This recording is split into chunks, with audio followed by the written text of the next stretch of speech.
अब हम आते हैं ऑर्डर 1 रूल 8 के केस के ऊपर। यहाँ पे हम ड्यूक ऑफ ब्रेडफोर्ड का केस पढ़ेंगे एंड साथ में कुमार वैल्यू के केस को हम पढ़ेंगे।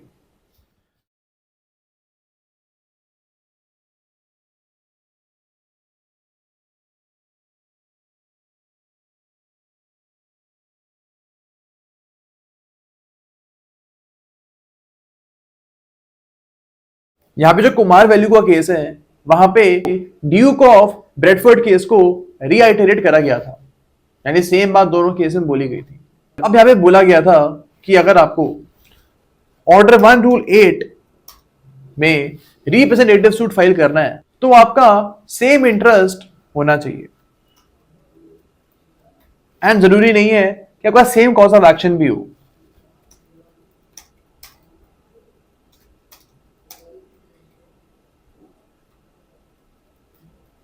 तो हमको याद रखना है that same interest is important but having a same cause of action is not important.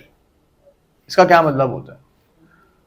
For example एक पर्सन है जो विलेज में रहता था। अब ए ने विलेज की जमीन को हड़प लिया एंड जो पब्लिक लैंड था विलेज में उसको ए ने हड़प लिया है and now is claiming that this land belongs to me. अब जो विलेजर्स हैं वहां पे उन्होंने ए के ऊपर केस कर दिया एंड यहाँ पे बी जो है वो एक रिप्रेजेंटेटिव सूट फाइल करता है सारे विलेजर्स के बिहाफ पे।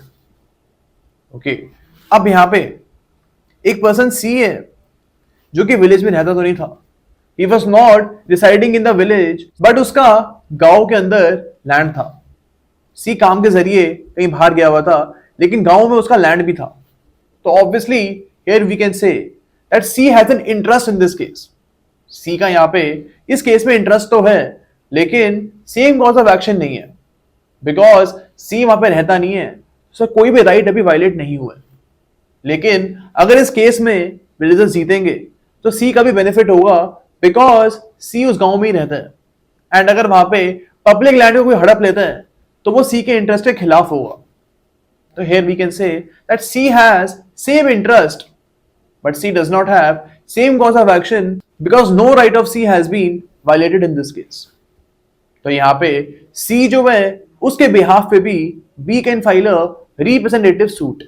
तो यही इस केस में बोला गया था that having a same cause of action is not important but having same interest is important for filing a suit under order 1 rule 8। Okay, तो ये चीज यहाँ पे बोली गई थी।